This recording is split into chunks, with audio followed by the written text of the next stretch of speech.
Terrific.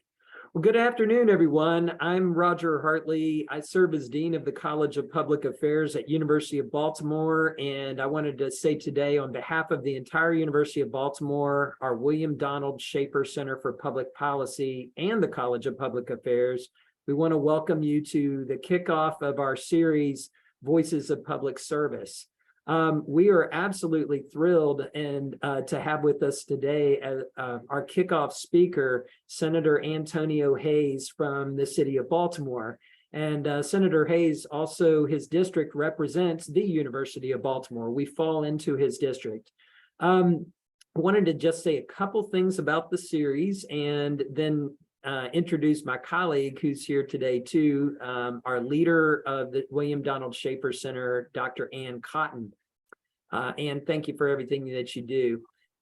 This series is part of a new division of the Schaefer Center called the Next Generation Leaders for Public Service program. In that division, we have created what is really a nexus of a number of co-curricular experiences for you, our students, to help you find and discover and learn about careers in public service and to put you on a pathway to public service. We are grateful to the state of Maryland for receiving some funding this year and perhaps next year to also provide paid public service internships, which we have been placing students in now. Grateful to the senator, the governor for that support. But if you're interested in an internship, even now as we speak in state or local government in Maryland, we have some positions that are open in the Next Gen program. It houses our Community Development Fellows program and soon a special curriculum or badge that students could earn no matter what your major is at the University of Baltimore. If you would be willing to go through a series of experiences that we're going to provide to you from the center, you will be able to earn a credential towards also a future career for you in government or in nonprofits. This series is special because it's really about learning about the journey of a career of a leader in our state, a special leader in our state, and you're going to learn about things about how they got started and how they found their career path and what kinds of challenges they faced. And what we found in our 6 or 7 speakers before is that each person's journey is a little bit different, but each one has a commitment to people and changing people's lives. And there's no question that Senator Hayes, who's with us today, exemplifies that very thing as well. So we're delighted to have you with us today, Senator. Ann, would you like to say a few words? Sure. Thank you, Dean Hartley. Welcome, everyone. I'm thrilled to be here today and really thrilled to have Senator Hayes here with us today as well. As Dean Hartley said, our Next Gen Leaders for Public Service program is launched, and this semester we've already placed 30 students in internships, and we're still accepting applications from students and from host sites, so be sure to apply. And we were also able to launch funded cohorts of our Certified Public Manager program, where we have 50 managers from around the state that have been able to participate in this program because of the support that we received. And a lot of these small towns would never have been able to send their town managers to this program, and it's really preparing the public service pipeline, and that's what the Next Gen program is really all about, is the public service pipeline, how we get students into public service, how we support people who are in public service to assume leadership positions. And having the senator here today is terrific.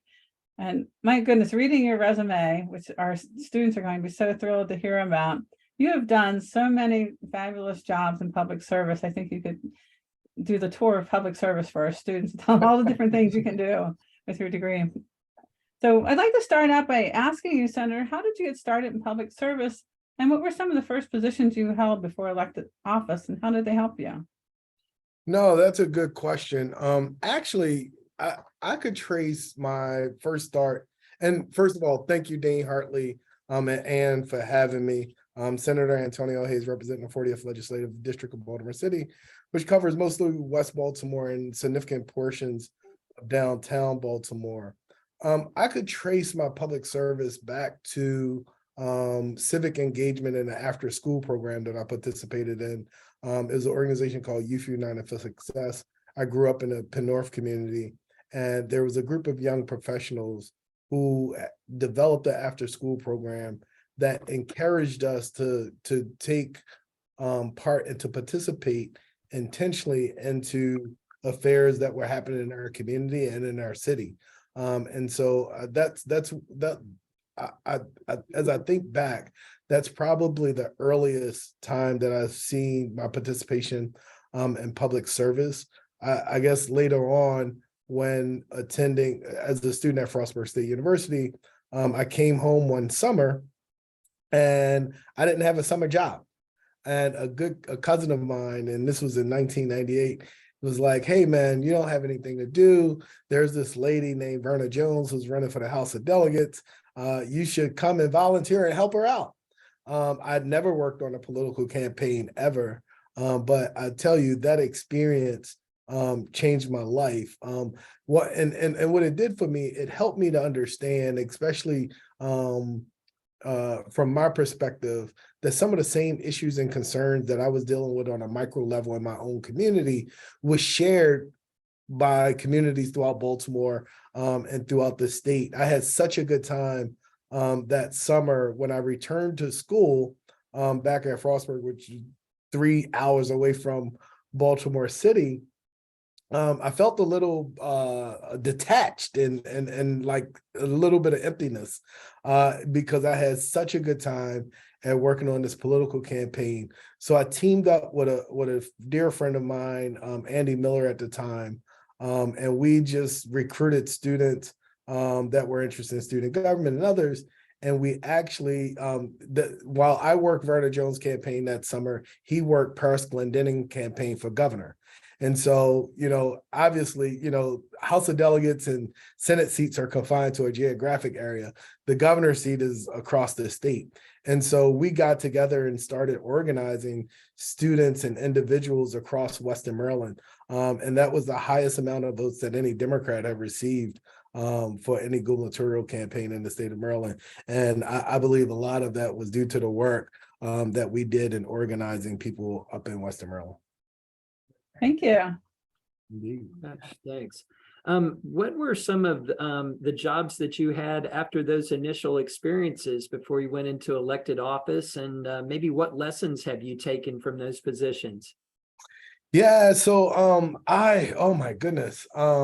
One of the things that I did as a part of my college experience, I actually I was really happy to hear you all talk about your internship. I'm looking forward to be a host at some point for the internship. We typically have interns here, but that's one of the ways that I got started. When I was a student in undergrad, I served as an intern here in the legislature over in the House of Delegates at the time. And, again, it was a different experience for me. That the internship experience parlayed into a legislative, real job. So I became the legislative assistant for then Delegate Salima Salamariat. I went on because I still had the political bug, and I really enjoyed campaigns even then and even now. I went on, I think I was 23 or 22 or something. I went and served as the political director for the Maryland Democratic Party. So I was responsible for getting Democrats elected throughout the state on all levels, from the local municipality level up to governor. Then I went back to work in government. I returned back to the city and served as legislative director for the city council president, who then became mayor. And then I served as assistant deputy mayor. And so I've had a great deal of experience at working with, a lot of elected officials in government and in politics. And in 2000, and so that propelled me. I believe it was the first time in 2006 that I ran for office. I ran that race. Typically for a House of Delegates race, you probably need to raise somewhere around between $55,000 and $70,000 in order to have a successful race. I didn't raise more than $10,000. I had a very thin campaign of volunteers that helped me out, but it was a great experience. I was 28 years old and I lost that race by only 80 votes. I had beaten some of the folks in vote wise, as far as people that had already been in office. But it's been a great experience. And I think the culmination of all of these various experiences, whether it's working in City Hall or working here in the state capitol, better prepared me in 2015 when I actually was the second time I ran for the House of Delegates and was successful at coming into first place. And then the rest is history from there. So going back in history, what made you actually decide to run for office and kind of get on the other side, not the campaign side or the staffing side? Yeah, interesting. So I grew up in West Baltimore, in a little neighborhood called Penn North off of Edmund Whitelock Street. I've saw the normal cycle of politicians and others come into our community, promising to bring about change, promising to engage neighbors and communities. As I said, as I spoke to earlier, from 1998 until I had worked on various campaigns. And so I think looking at some of the people that I had helped and the things that they were able to get accomplished, because I never worked for any elected official that I didn't believe in. And so, witnessing that, I realized that my advocacy in my community and other levels can really, help the communities that I care mostly about if I stepped out there myself, right? Like I could continue to sit back on the sidelines and, Monday morning quarterback what was going on, or I could, take on the challenge of running for office myself. And so, like I said, the first time I ran in 2006 was a challenging time for our legislative district. We had two giants in political office pass away within a same 4-year term. Former delegate Tony Fulton and former delegate Pete Rollins, who was the chair of the appropriations committees. And so both of those legislators passed away within the same 4-year period. And it left like kind of this vacancy. And I think that was the first time where I said, okay, I think I could serve my community well. And so I stepped up to the plate and ran at that time. Thank you. Gosh, thanks so much for that answer too. Could you tell us a little bit what it's like to be a state senator? And the other question is, we noticed that you're vice chair of the executive nominations committee, which must make you very busy right now with the new gubernatorial appointments and everything. So if beyond being a state senator, which I think people would love to hear a little bit more about, but also I would be crazy if I didn't ask you, how does the executive nominations committee process work a little bit? No, absolutely. So I love being a Maryland senator. I love being an elected official. So the good thing about, and I was just talking to some young people earlier today, the good thing about serving in the office that I serve, I get a chance. So the district that I represent is the district in which I grew up in. It's the district where I went to school. It's the district where my family lived. And so for me, knowing the stories and knowing the need for resources to those communities, I'm very much familiar with. Oftentimes when I'm out knocking on doors, there may be a elder in the community that reminds me about back when I was just a young Turk running up and down the street. And so it's gratifying oftentimes to run into these folks and be able to help them maneuver the challenges that bureaucracy sometimes, put before them. A lot of times when people call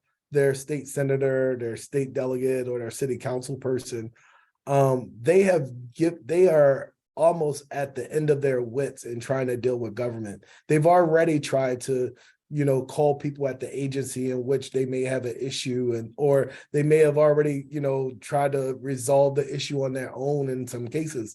And so by the time they contact the elected official, they really need some help. And so it's important that, we're able to be there for them. And some of these lessons that I learned about the importance of public service, date back to the other experiences that I had in serving. And so Yeah. Oh, and you asked about executive noms. So this is my first year serving as vice chair of executive noms. It's an honor and a privilege that the Senate president sought to have me lead in this way. And so pretty much anyone that the governor appoint, any and everyone that the governor appoints to any position, whether it's the secretary or head of transportation, the Secretary of Education, Secretary of Agriculture. There's probably, I believe there's 29 different secretaries that lead various state agencies. They all must be confirmed by the Maryland Senate. And so we have the duty and the honor of confirming all of them. And we're the last step before they actually can officially take their job. In addition, we also have the responsibility of confirming all of the judges, the district court and circuit court judges that are appointed. We just this past Monday, we heard from, we had a litany of different district judges that were recently appointed or coming up for reappointment, because although a judge is appointed, their term expires in 10 years. So they have to come back to the executive nominations to be reconfirmed. And so I, in addition to all the other meetings that I have to, for various services or issues that may be important to my constituents back home, I also have to, sit down and meet with each of these individuals because I like to know who they are and what their priorities are before they come to the committee. And we have, a lot of flexibility and pretty much if the legislature doesn't confirm, so the way it works, the governor makes an appointment.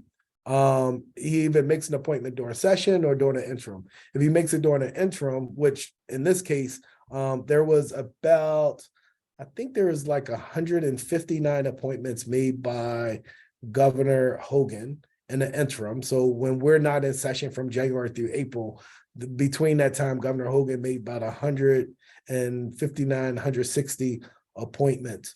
Governor Moore then had the opportunity to say, okay, I'm going to keep these appointments or I'm going to go with my own set of people. He did that in 48 cases. So 48 of the individuals that Governor Hogan appointed, he withdrew their names and is in the process of submitting other names. But once they submit those names, we schedule them for a hearing. They're usually, present before the entire executive noms committee, which is essentially all of the leadership positions in the Senate. We ask them various questions, and then at the end, we take a vote on whether or not we're going to have a favorable report. Oftentimes we do, sometimes we don't. Sometimes we may decide that we don't want to support a nomination, or if the person has so little support, we won't even schedule them for a hearing. And so if the Senate does not confirm them or set a hearing date for them to be heard, the governor then has to go and appoint someone else. And so luckily so far, we've had a good working relationship. The governor has communicated to us in every instance prior to making public announcements about who is secretary. He typically, communicate to us on who those people may be. And that's part of the courtesy of making sure there's no red flags of individuals that he may be appointing. That's not to guarantee him that we'll pass him, but to make sure that there's communication with the Senate. And so we try to work with him and all of his agencies, and most closely with his, there's actually a secretary of appointments who's responsible at following talent. And I would say, especially to the students that are listening, even outside of serving in state agencies, there's a board and there's a commission for everything. I think I had, here on my desk. So literally there's this document that has all of the boards and commissions of the state. And it looked like there's 175 pages of various boards and commissions that at any given time, anything from, let me see, we have Cecil County Board of Trustees to Carroll County Board of Elections. We even have commissions like the Interior Design Commission, who they certify whether or not people qualify as interior designers. And so no matter what it is, your area of interest, education, transportation, the environment, different professional positions, there's a board or a commission who are typically regulatory commissions in which the governor appoints to. And so I would definitely say, look it up and step up, especially, and because there's different levels of public service. Like I serve an elected office, but there's so many boards and commissions and ways to participate in a process and to serve our communities. That's terrific. And that's an exciting opportunity for students, especially if they can't commit to something as big as running for office. How is being a state senator different from being a delegate? Since you have... You're going to get me in trouble. You're gonna get I didn't say which was better, just how's it different? So there's always this constant debate about the House and the Senate. Look, I'll tell you, I had the great fortune of serving in the House of Delegates prior to becoming a senator. And I think that experience definitely prepared me to serve in the Senate. We have very few colleagues that come in straight from the Senate, and I think they're robbed of that opportunity to really have a different level of respect for the House. And so in the House, it's a pretty large legislative body, right? There's 141 members of the House of Delegates. And so leadership has a tight rein on what happens in the House of Delegates. I'll never, ever forget when I was elected in 2015, I was elected to the largest class in the history of the legislature, right? We probably had close to 2/3 turnover in the House of Delegates. And I'll never forget, I won't name a name, but if you're a student enough, you could go back and do the history. But the minority whip said to this group of young people who weren't, many of us who were elected, we had the largest turnover in the history of the legislature, but many of us that were elected were accomplished in our own right. We weren't given the go-ahead from the political bosses or the establishment. Many of us weren't supported by other elected officials. We just ran on, our own merits. But I never forget sitting in that room during orientation, it was the second day of orientation, and the majority whip at the time said, if you're not sure how to vote, just look up in the upper left-hand corner. If the speaker votes green, you vote green. If the speaker votes red, you vote red. The entire room bust out into laughter because we were not the group to be told just to follow along like sheep, right?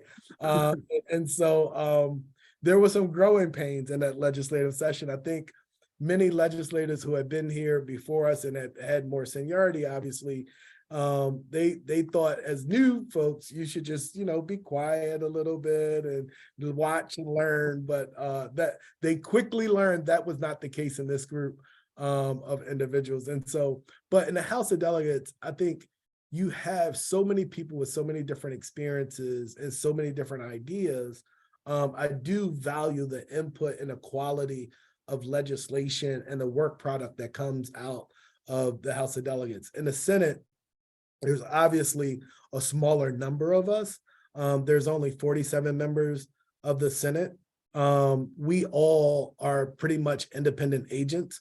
In the House, oftentimes, so in the House, they have a second reader rule. And to speak to, because it's so large as an organization, the need to have control. And the second reader rule, it's assumed because it's a work product of the committee that you should support the committee's will, right? And so typically there's very little debate on second reader in the House, and especially there's no debate from anyone from the majority party because the majority party runs all the committees. So you want to support, your party's work product.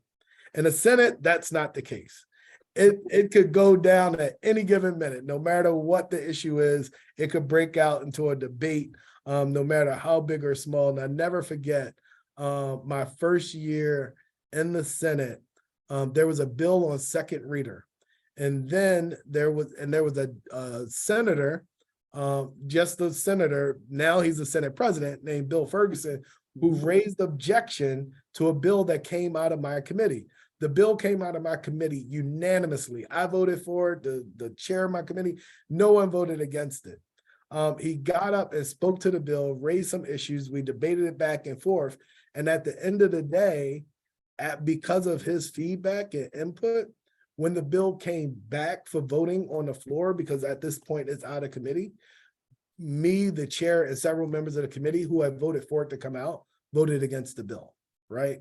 At any given time, like the Senate is, it promotes like free speech, independence, so on and so forth.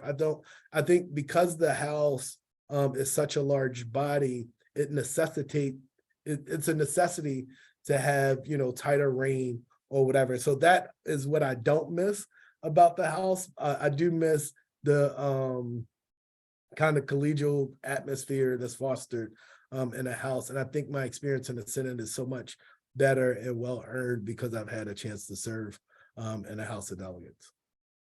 Thank you. That's fantastic. I don't think you got yourself in trouble with anybody there. That was well done.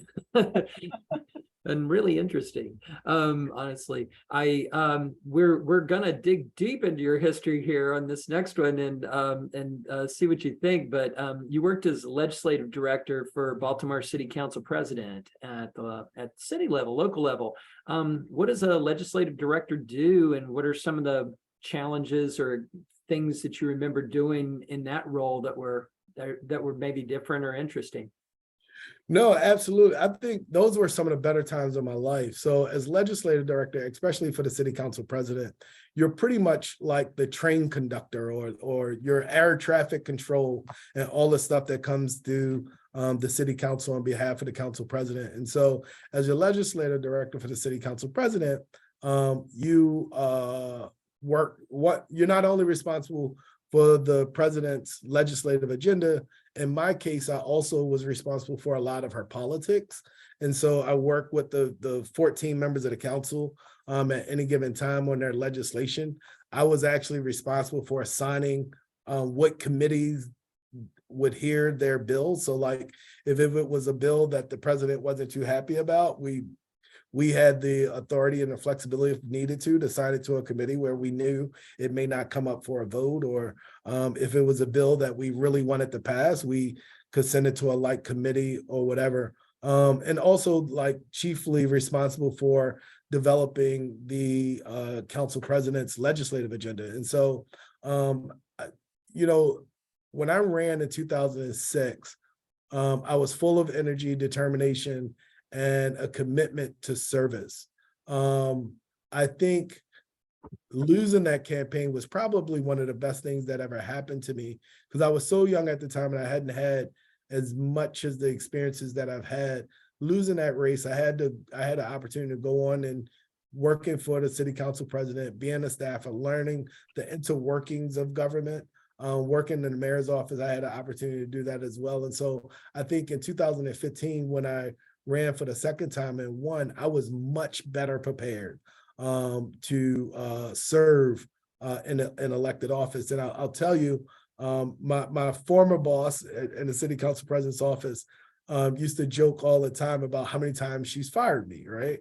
Because she was really paid a lot of attention to detail. And me being a young person at the time was going 100 miles per hour. And one of the things that I value in her advice is that the laws and policies that we make, there's so many people in our communities that depend on us to make the right decisions. And if you're not paying attention to every detail, it could have a detrimental effect on the people that you wish to serve. And so I took those lessons very, very seriously. And I think when I went to the mayor's office, I remember within the first 2 weeks of us entering the mayor's office, I was assistant deputy mayor. I bought a brand new red Mustang, and it was nice. And I never forget.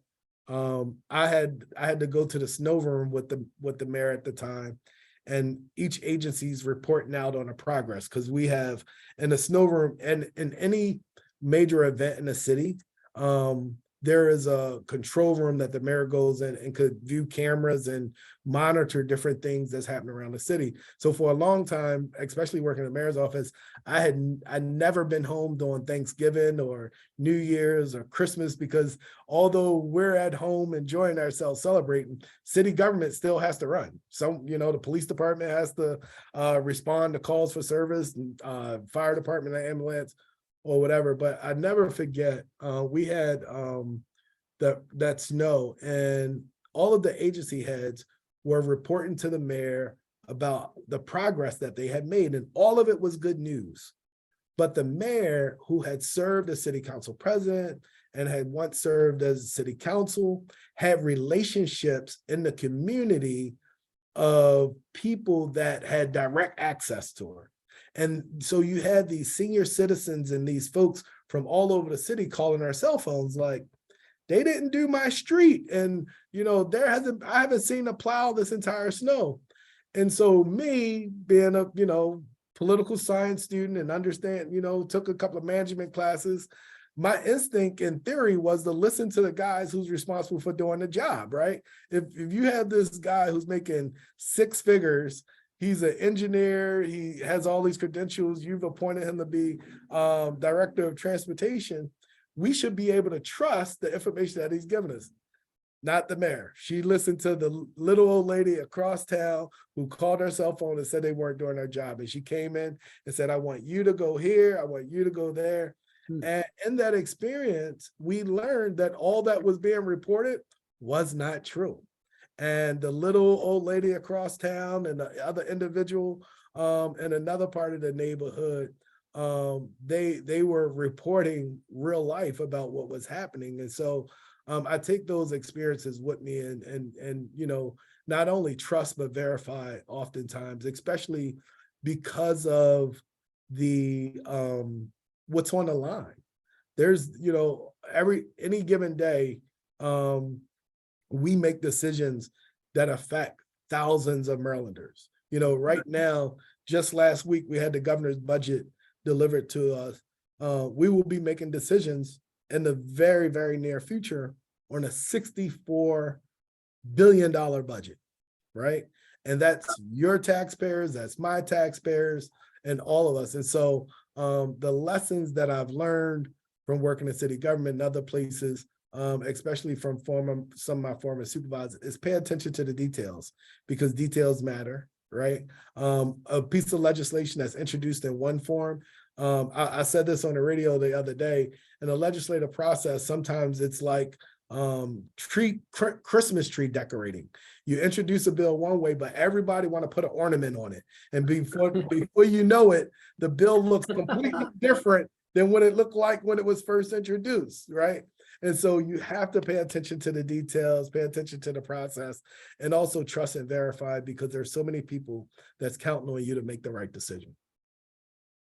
I absolutely love that analogy. That was fantastic. Thank you. In addition to your job as an elected official, you also have another job as chief of staff for Baltimore City Department of Social Services. Indeed. Given everything you're responsible for, that's two really big jobs. Can you tell our students about what a chief of staff actually does, and then kind of what do you need to be successful in that job? Absolutely. So I'll tell you a little bit about what the chief of staff does, but I'll tell you, especially young people that may be listening to this, public service is definitely a commitment to believe in ideals beyond yourself, right? It's really it requires a lot of sacrifice. Dean, I think the dean knows, my wife and I just had our first child, a lovely baby boy, Antonio Hayes Jr. He's 11 months. He'll be 1 year old. He'll be one on February the 28th. And I would rather be nowhere else but like just sitting in front of his face, playing with them or something. Oftentimes I find myself in committee hearings, looking through my phone, through the home camera of him being in the crib, and stuff like that. It puts things into perspective. But oftentimes in serving the community and being a public servant, it takes you away from your loved ones, and there's a lot of scrutiny that you sign up and open yourself to at being, a public official. Not everyone's going to agree with the decisions that you make. And you have to be accepting of that. And you have to accept that you're lending yourself to the criticism of the public. And so it's challenging. And also, one of the challenges we have as a legislature, we often talk about for a long time, especially here in the legislature, the median age was very high. So for a long time, the only people that really could afford to serve in the legislature were individuals who were already wealthy, who, were already self-accomplished, or those who have retired from some other profession. Because there's very few jobs that are going to be willing to allow you to step away for 90 days or 3 months out of the year, and then come back to your job as if, you've already been there. And so I've seen many, many young people who are colleagues of mine having to make different life decisions other than serving in public office because they just couldn't afford to do it. And so outside of the legislature, I'm really, really blessed to have a talented team of individuals that work in my legislative office. And so during the 90-day session, it's almost impossible for me to do anything but to be here in Annapolis. Typically, I leave, if I stay in Baltimore, I typically leave around 6 or 6:30 to get down to Annapolis. And I usually leave Annapolis probably around 7, anywhere from 7:30 to 10 o'clock at night. And the cycle just goes over and over every day. Right. Sometimes I stay in Annapolis just, so I could stay safe and not jump on the road while I'm exhausted from sitting in hearings or whatever. But during the interim, so we're in session for 90 days, but for 9 months, we're back at home. And many of us have other jobs in order to, help, be able to take care of our families. And in my case, I serve as the chief of staff for the Department of Social Services, which ironically is a state agency. Right. So not only do I work for the people of Maryland as an elected official, I also work for the people of Maryland and the executive branch of government, being the governor. And so, and in Maryland, as long as you had the job prior to being elected, you get grandfathered in. And I'm blessed to have, that opportunity where I was grandfathered in. Once you're in elected office, you can't then go work for state government. But I'm, in the agency that I work for, look, I'm not a social worker, nor do I play one on television, but I work with some of the most dedicated individuals, the social workers that work for our department that help young people in child welfare who have been abused or neglected and removed from their biological families, the individuals that, sit behind the counter and work with families and look through their family budget and see whether or not they qualify for temporary cash assistance or food stamps or whatever, because the decision that they make can determine whether or not that family had food on their table. Tremendous amount of respect for those individuals. As the chief of staff, I serve as kind of like the chief operating officer. I don't do a lot of the clinical social work that they do. I mainly run the business functions of our agency. And so in Baltimore City, because we serve the greatest amount of people in poverty in the state, we carry about 60% of the state's caseload. We have 16 facilities throughout Baltimore City, in which me and my team manage those facilities and making sure they are welcoming places. One of the things when I first came to the department, I'm really proud of, I have no control over like raises for the most part. That's typically a function of the governor. And now that I'm a legislature, somewhat to the legislature, but very little control as an individual. But what I could do was make the places in which we were working a lot more welcoming and suitable. And that was one of the things I'm most proud of. I used the management of our leases to create environments that were more welcoming to the people that we serve, but as well as the people that are working there every day. You know, a lot of times, you all know, you spend just as much time at work as you do at home, except for post-pandemic. You know, a lot of us are spending a lot more time at home these days. But and I brought other efficiencies to the agency. So I manage our facilities, our human resources, a lot of our business practices to make sure that our staff who are going out into some of the most vulnerable communities in Baltimore have all the tools that they need to be successful. When they are in the process of removing a kid from their biological family, I don't want them to have to worry about, is the car that I'm putting this kid in going to make it to the next location, right? And so my team makes sure that our fleet of cars, you know, have everything that they need, that they have the mileage and everything serviced. We make sure our facilities are taken care of. We also work on, you know, a lot of the procurement stuff and making sure that we're able to procure the goods and services.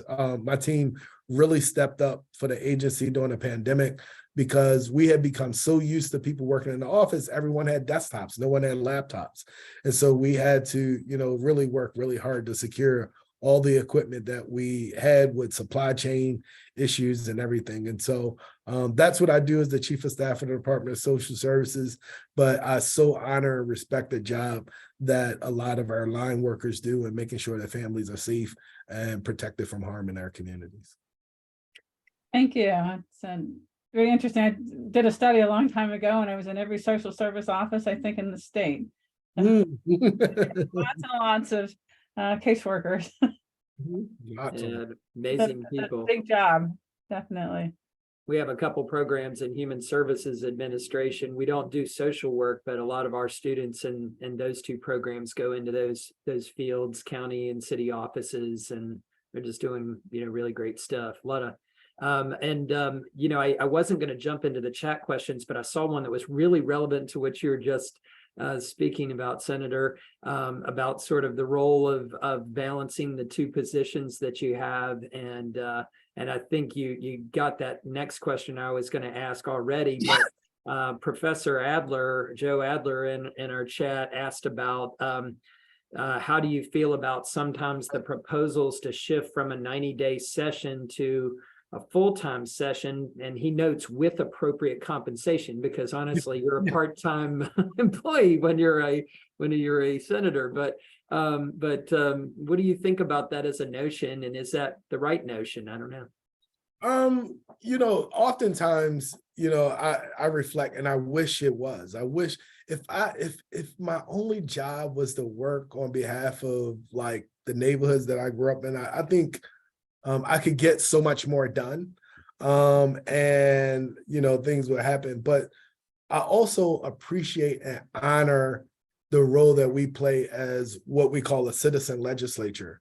Because although, like, being in Annapolis, oftentimes you feel like you're in this bubble, right?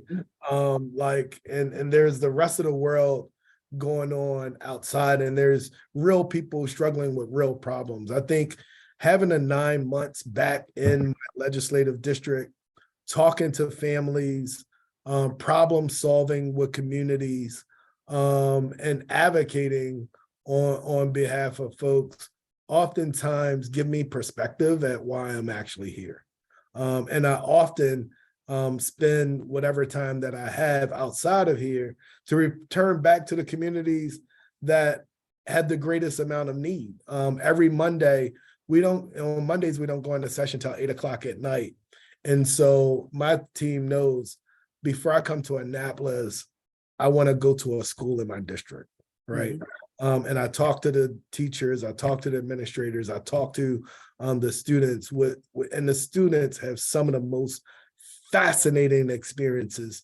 Some will bring tears to your eyes because some of them, I grew up pretty rough. I didn't have, we weren't a wealthy family, right? We grew up with limited means, but what we did not have in material or monetary things, we had an abundance in love, right? And when I talk to young people and they haven't had the experience of growing up in an environment that cultivates love. And it's challenging sometimes, but for me, it puts into perspective, what people are going through. And so I think the benefits of not being a full-time legislature, and having all of the time in the world to commit just to our communities, there's an interesting balance there, but there's value in serving as a citizen legislature. Yeah, thanks for that. Ann? I was going to pick up on one of the questions in the chat relating to what you were talking about children and growing up. And one of the questions is about what programs do you propose to help keep youth off the street, out of trouble, and more importantly, find places for them to go, because there's so few places for them to go in the community without facing pushback. Yeah, no, and so one of the things that I've been a huge advocate for is for a lot of our open space and recreational spaces in the city. I think a lot of times, organized sports or organized programs, like I spoke earlier about Youth United for Success. Had it not been for those young professionals coming back to and all of the young professionals that mentored us, they didn't live in our community, right? They worked. Matter of fact, the leader of the organization had a full-time job at the IRS, but had a part-time job at a local convenience store. And that's what they all had in common. They all worked at a local convenience store as a part-time job away from their full-time job. And they just saw these kids that running around the neighborhood like me. And they was like, you know what? We want to give back. We want to mentor these kids or whatever. And it gave me the experience at knowing that there were things outside of,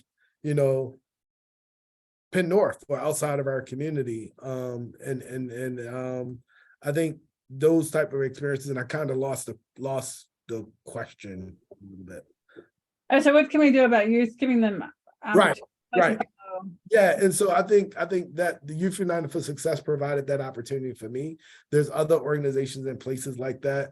I've been very engaged in making sure some of the spaces in our district, and the number one priority for us right now is Drew Hill Park. Drew Hill Park is the third largest urban park in the nation. And I believe I've heard that it's larger than Central Park. But if you go out to Drew Hill Park, outside of the Maryland Zoo, if I go out there with my family any day, there's no place where I could buy a bottle of water, right? There's not a whole lot of amenities that the park has to offer.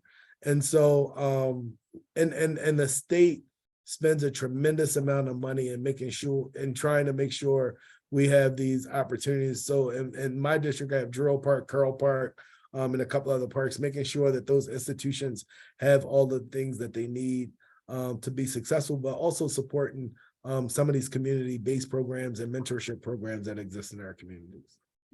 Gosh, I don't know if you saw the chat question, but there was actually a question about Druid Hill area and Druid Hill Park. One of our students, Kim Winder, was interested in she had seen a lot of construction going on in the area, and I have too.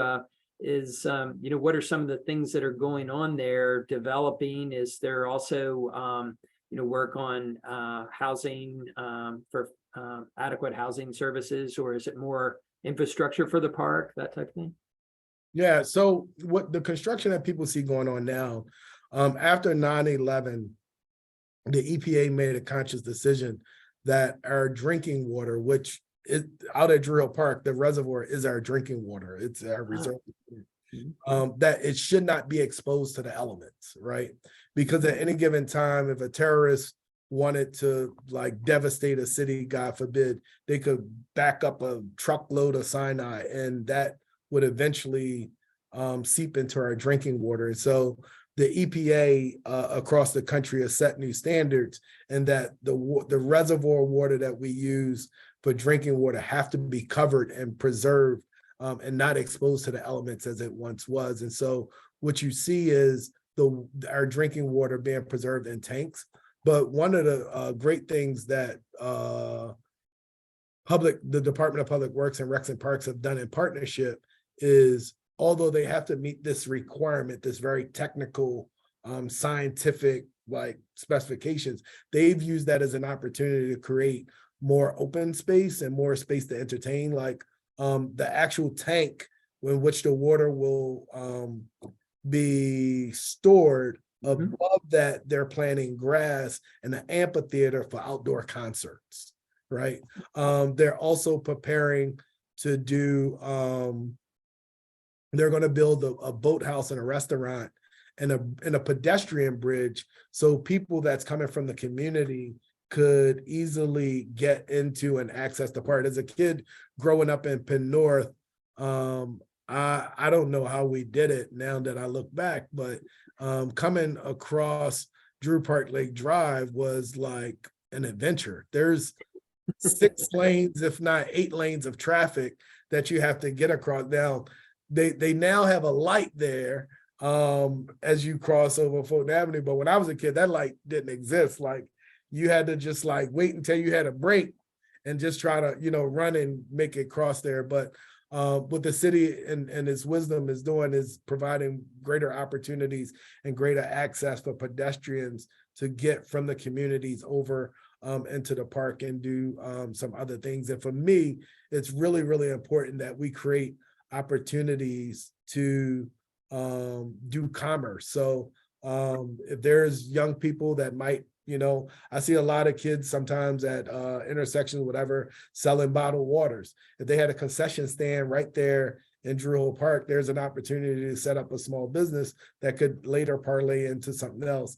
I'd like to see a lot of that stuff start happening in Drew Hill Park. But hopefully with the investment in Drew Hill Park, it will encourage other developments going on. I think the person has spoke directly to affordable housing. There's a lot of affordable housing in that exact area, especially like if you look from North Avenue from Hilton to 83, the only new construction that's happened in the last 20 years has been low income tax credits. There's these buildings that pop up. They're gorgeous looking buildings, but a lot of times in order to live in one of those buildings, you can't make more than 80% of the median income, which is very, very low. What I've been trying to do, and a lot of my legislative agenda, is have more mixed neighborhoods. If you look at the latest census, the white population in Baltimore is kind of stabilized. We're not growing any, we're not losing any. The Latino and the Asian population is growing. The only population that's declining is African Americans or Black folks. But the population that we're losing are the ones who have middle to upper income, or those who have higher levels of education. So a law student out of University of Baltimore, or a dentist student out of University of Maryland, Baltimore, or a new teacher at Coppin State University, oftentimes they may, because of the starting salaries, they may make too much to live in one of these developments where there's a low income tax credit, because that's way beyond. If you're making $50,000, $60,000, that's beyond the 80% of the median income. And so what we have in Baltimore, we're not building a lot of housing stock that's welcoming, especially to people of color in the middle to upper class. And so that's why we're losing them for at great levels, at high numbers, to places like Newtown and Owings Mills and other places like that. And so a large part of my legislative agenda is creating opportunities where you have low to moderate plus middle to upper class communities, all a blended mix of communities to make it more successful and attract some of the amenities that we like to have in our neighborhoods, like grocery stores and other things. A related question from one of our students, Rebecca Ofer, was, what are you looking forward to most in the legislative session? As you alluded a little bit to some of the things that issues you're working on. Absolutely. And so the center point of my agenda is really focused around West North Avenue. 2 years ago, I created what we call the West North Avenue Development Authority. And we have some professional staff looking at so a lot of the communities along North Avenue have been planned to death. They've had the grammar plan, they've had the links plan, they've had the master plan from the city. And what they really want to see is a better quality of life for their communities. And so we created the West North Avenue Development Authority, creating a larger vision and bringing all of the communities together. I was super excited when I got the governor's budget. He put $11 million into the West North Avenue Development Authority. That's probably the single greatest award that we've seen in that section of the city, but it touched almost a dozen different neighborhoods. And so I'm really, really looking forward to, once we approve the budget and this money become available in the next fiscal year, which starts July 1 of 2023, the amazing things that and partnerships that we could create along North Avenue. Thank you. Wow, And we have a terrific opportunity for you with our community development fellows. We have interns we can place there to help with that as well. Absolutely. We placed them all over the city. Right now we have 17 out. Yeah. One of the things that I often talk about to people, when I was talking about this earlier, we have some great neighborhoods in Baltimore that are attracting young professionals. But you know, the ones that the professionals of color, we're not always having neighborhoods that are attractive to them, right? So like you go to Fells Point, Fed Hill, Canton, great neighborhoods, walkable with all of the amenities.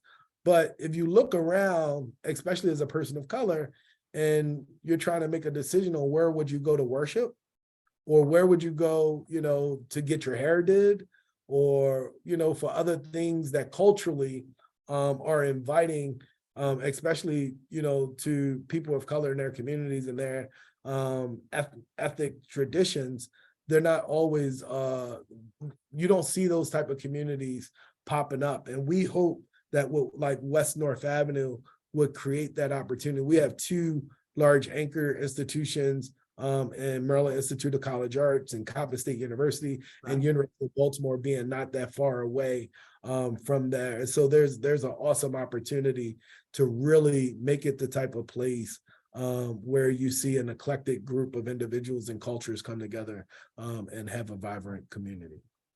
Gosh, yeah, that is really absolutely exciting. And you're right, the anchor institution opportunities in your district and around the city are so important. And we're really excited to work with you and your team.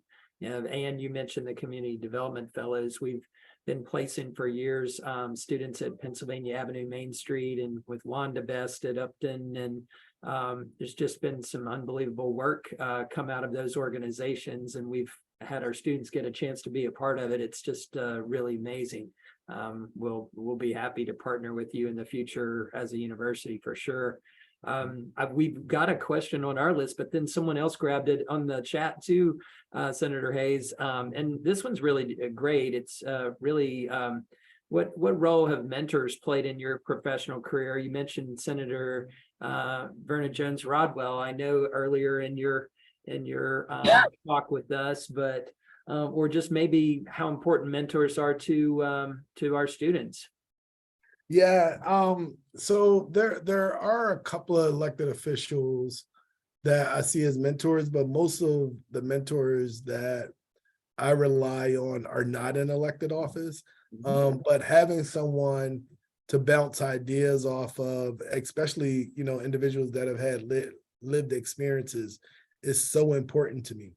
And so but as you know, one of the things that I've experienced at being an elected official, and maybe it's a generational thing, I don't know, but oftentimes elected officials, especially if they're in the same jurisdiction or the same shared area, they've been less willing to share like trade secrets or whatever it is to be successful out of self-preservation, right? And so one of the things and that's another reason why I could say that I ran for office. I've always said, if I ever had an opportunity to serve, I would make it my business to make sure that other people who really cared about our community and had a demonstrated body of work will also have the opportunity to serve. And so I've used my platform and mentoring several of our city council people and other folks to come into elected office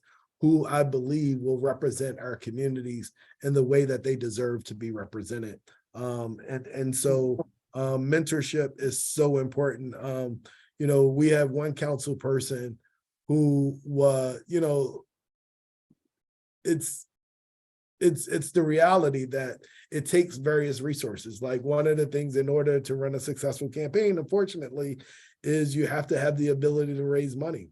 This gentleman, who I believe is a graduate of University of Baltimore Law School, wanted to run for city council, but didn't have the family or the network of connections to raise the type of money that he needed in order to run for office. And so myself and other like-minded people that I affiliate with wrapped our arms around him and helped him run for office, and he has served his constituents very well in that capacity. And so I think mentorship is so important, and so I try to do everything that I can, especially as I'm starting to get up there a little bit, and they, some of these younger folks are calling me like an old head. I'm like, all right, I have to pay it forward and making sure that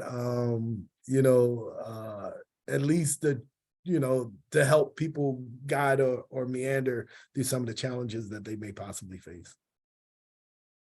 Thanks. That's really, really great and helpful. And I appreciate very much what you said about getting a mentor outside of your direct field or outside of your organization. That gives you a chance to go to somebody who doesn't have a stake in what you're doing at that moment, but often those perspectives, like you said so well, are different. And it's really, really good advice. Definitely appreciate that. Absolutely. We have an interesting question from one of our students, Kim Winder. She said, as a senator and elected official, how do you create an atmosphere of inclusion in our communities? And how do you get people to buy into the system when they see so many failures around them? So I kind of have a cheat sheet, Kim. So I think I may have said this earlier, but one of the very first opportunities that I had was as a community organizer. And so although I serve as an elected official sometime, and I think we as government have done ourselves a disservice over the years. When I was a community organizer, there was plenty federal funding that used to create opportunities for organizing. I think that's one of the things that the governor has alluded to in his agenda around providing more service opportunities. Because I think, being an organizer, it gives you a set of skills to bring communities together and to make yourself vulnerable enough to hear from other people, right? And so what I often do as a legislator, I convene my communities as much as I can. So our 90-day legislative sessions start in January. The Saturday before every session, I invite all of our communities in and I let them know what our legislative agenda, what we hope to get accomplished in a legislative session. And then round about February or March, I think this year is like February 6th or something like that, we bring all of our constituents down to Annapolis and we say, all right, we told you this is what we want to get accomplished. Here is where we are. We had this moving, we have that moving, but we still have to do this and that. And then right after session has concluded, we go back to the community, we convene everybody again, and we do a summary of what we were able to get accomplished, what is still left on the table, what we need to address. And so we open those things up to our community and try to make ourselves as accessible as possible. I will tell you some of the greatest ideas and opportunities that I've had a chance to pursue in our communities have really come from just folks who are working every day, who has no connection to politics or legislative process. It's just a problem in their community that they wish to solve. And we're able to work with them in partnership to get it, to get some resolution or to fix the system in a way that it won't affect other people that may come behind them. Thank you. Thanks. Super, that's fantastic. I'm getting different comments and different thank yous. I got one from Derek Whiting who says to say hey, and certainly also wanted to say that we've had a couple messages, including one of our students talking about the Public Service Interns Program, Ann, and her work in the Court Navigators Program and how appreciative she was of your support. That is really, really great. Senator Hayes, we, if you're still okay for time, we have a few more student questions. I don't want to also back you up against any time you need to. Oh, fine. Okay, great. Well, I think I saw one question. Someone had a quick question is, do I serve as chief of staff while I'm in session? I take a leave of absence, which is very costly to my family. But I take a leave of absence when I'm in a legislative session. I like to create a bright line between my role in elected office and my role as a public servant working on behalf of agency. And during the 9 months that I'm not in session, the way I manage my time and the way I'm able to draw that bright line. So I work 4 10-hour days. I work Monday, Tuesday, Thursday, Friday at the Department of Social Services. And on Wednesdays, my staff and my team knows that's the day that's dedicated to my legislative stuff. So if somebody wants to have a meeting, they can have it on Wednesdays. Otherwise, they will have to meet with a member of my team. But that's a day that I dedicate solely to that. Now, throughout the rest of the week, I'm getting emails back and forth. My staff may call me or ask me for direction. But I like for when I'm at the Department of Social Service that my full attention is on that. And when I'm here in Annapolis, that my full attention is on that. Oh, that's a great question. Thanks very much for that answer. There's several questions from Christopher Kim, but I thought I would choose this one because it's kind of about, relationships between state government and federal government. He asks what challenges you think Maryland or Baltimore will face while the Republicans have control of the federal House majority. Is that going to have any impact on sort of funding to the state or just working with different in a different realm? I think so over the last 2 years or so with having Democrats control both the House and the Senate, we have seen historic levels of funding coming down to the federal government. And as we most recently had our budget overview, the reality that those days are gone is starting to sink in. One of my colleagues shared a story about an individual who's, I believe they're in their 80s.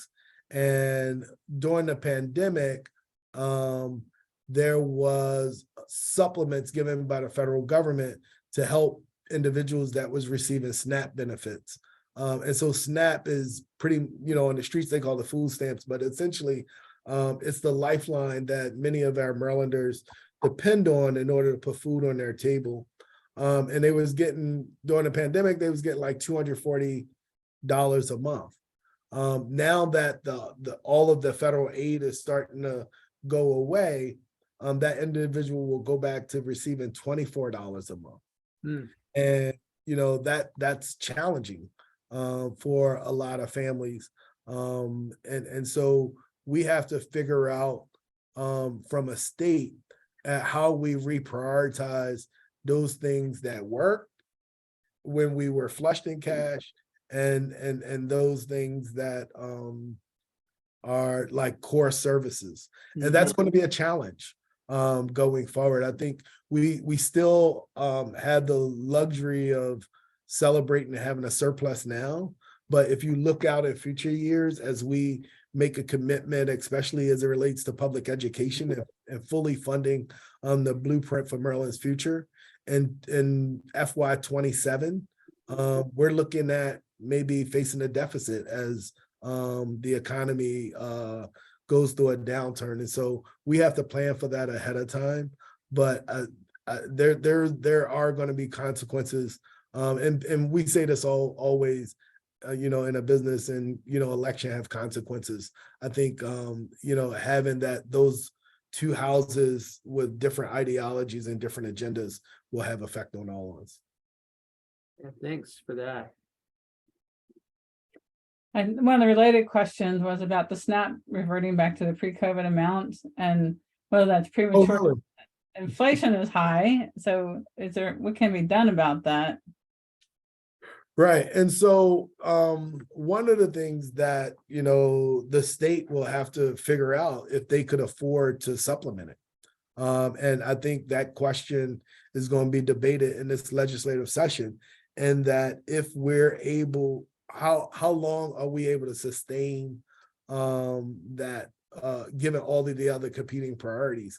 And so that hasn't been answered yet, but that's definitely going to be part of the discussion this year, and whether or not the state play an active role in supplementing what we've lost in federal grants. Gosh. We had, I guess, maybe two more questions. One last one from a student, and then our wrap-up question that Ann and I always do, if that's great for you. It was a question by LaShella Miller about accountability, and I think it kind of gets a little bit at things like after the election process, in what ways do you sometimes feel accountable to the public, or how can they, the public who elected you, help keep you accountable to the things that they need? And in some ways, I think it's kind of a nice advice question. It's sort of, how do we work with you to some degree to make sure that our needs are addressed? Absolutely. And so oftentimes, and I talked earlier about how we meet with our constituents before, during, and after session, but we meet with them throughout the entire 9 months. I tell people all the time, when I'm in Annapolis, we fight for our jurisdictions, but at the end of the day, the system is kind of set up where it's like, it's kind of this course on how things are going to go. You're going to get some wins, and you're going to get some losses. The greatest joy that I have is the 9 months, though, that I'm back at home and working with constituents. And I try to make myself open and as accessible as possible. We also encourage many of our constituents to participate in various boards and commissions, especially if they have areas of interest, because a lot of times it's the legislative or policy issues that come to us are usually a result of debates that take place in a lot of those local boards and commissions on the ground level. The other way, one of the things that I'm trying to do, we have what we call our Democratic State Central Committee. Those are individuals who are elected into a volunteer position. And if there's a vacancy in the House or the Senate, that group of individuals determine who replaced them. But in the meanwhile, other than that responsibility, there's no real definition on what their role is to be, other than to be the grassroots arm of the Democratic Party. And so I've worked with my state central committee and encouraged them that I want to be out in the neighborhoods. I want to be participating in public service events. Oftentimes, and I tell you, I am begging constituents to please pay attention to the news. Please pay attention. The General Assembly website is probably one of the most transparent websites that I've ever experienced. I serving as legislative director for city council president, I often found it hard and frustrating to navigate the website, but the General Assembly website makes it so easy for you to follow issues. Like literally, if you're interested in a bill, you could register to track that bill, and every morning it'll give you an update on the bill. If you have a concern about every issue, I would say call your legislator. A lot of times, and I'll tell you, when I'm down here, I get more calls from Western Maryland about black bear hunting than I do about vacant houses in Baltimore City, right? And so I always encourage those we represent. If there's an issue that you care about, if there's a debate that you see on television or read in the newspaper, reach out to us. It makes the world of a difference when I hear from somebody that lives in my district. right? I was just sharing with a colleague today, we were sitting in a hearing and these email, I check my own email, right? A lot of legislators, they defer to staff or whatever, and my staff is awesome in doing that. But I often check it myself. And so as I'm sitting through the hearing, my emails start coming through, and I'm looking at the email they were advocating on a piece of legislation that we were actually hearing. So kudos to the advocacy group that timed it in a way that we will receive emails at the same time they were testifying on a bill. The problem I told the legislator and the sponsor is, I would, I support the bill, obviously, but I would love to hear from people from my district. I was getting emails from Santa Monica, California, New York, Silver Spring, Maryland, Owens Mills, like everywhere, but people in my district. And I think you have the ability to hold your elected officials, especially on a state level, accountable by making sure that they're voting and advocating on the things that you care about. And one of the best tools to do that is through our General Assembly website, which is very comprehensive. Gosh, thank you so much. Really great answer. And you get the final question. The final question. I would like to take a moment to recognize our public service interns, community development fellow interns, and certified public manager for class participants who are on the call today. It's really great to see all their names there. So our last question is, what advice do you have for students who are interested in a career in public service? No, I would definitely say I still believe in the power of volunteering, especially, in places like getting involved in a campaign, especially on a local and city and state level. You look at these presidential campaigns, they might have an entourage of staff and different resources to work with, but on a local and state level, the individual that you work with, you really get a chance to work directly with that candidate or that individual that's running for office. And then if they're elected, you have a relationship on someone that you call. And you oftentimes, when you volunteer, you'll be surprised at the amount of things that folks will expose you to that will be helpful in life lessons later on. And so I still definitely, as it relates to public service, believe in the idea of volunteering. Internships is another important way. I'm a strong believer in paid internships. And so if you could get compensated while you take on the experience of an intern, I personally meet with all of my interns every year. And one of the things that I tell them, figure out what it is that you want to get accomplished in this experience. Meet everybody that you possibly can. Because when I interned here in the legislature, many of the people that I interned with are legislators today. They're lobbyists. They're the first lady of the state of Maryland, right? We worked together back in the day as young Democrats, and those relationships last forever. The president of the Senate was one of the first volunteers on my campaign in 2006, the one that I lost. He was a college student at University of Maryland. And now he's the president of the Senate, and I work with him every day. The network and experiences that you gain along the way and making yourself available, whether it's in a volunteer capacity, whether it's an internship or a part-time basis, lend yourself to what it is that you want to be, and you will be surprised at the experience that you're in, the knowledge that you're able to gain by making yourself available in that way. Gosh. Well, you just really put a thumbtack in something that Ann and I have been speaking about for a while. We kind of have a grand plan one day for you and your colleagues for us to create a legislative fellows program at University of Baltimore. So we have a ready-made cohort of great people ready for you all before you even get started. It's got to be challenging sometimes for you and your teams to find interns at times, given the distances of the state and stuff, but we're going to work really hard on that to help you all out. And your answer was terrific. I just wanted to say in closing, and I know you'll want to join me, Ann, Thank you so much for your time. You gave us almost an hour and a half of your busy time. I've always admired you. Every time I've seen you, you're always smiling and energetically working for the people. And it's just really nice to be with you today. But really appreciate it, and we'd love to have you back anytime, and certainly in person too. Absolutely. Thank you all for the opportunity. I'm grateful. Thank you so much. It was an honor, and have a good session. Indeed. All Thanks right. so much. Good night, everyone. Thank you. Thank you for joining us. All right. Thanks again.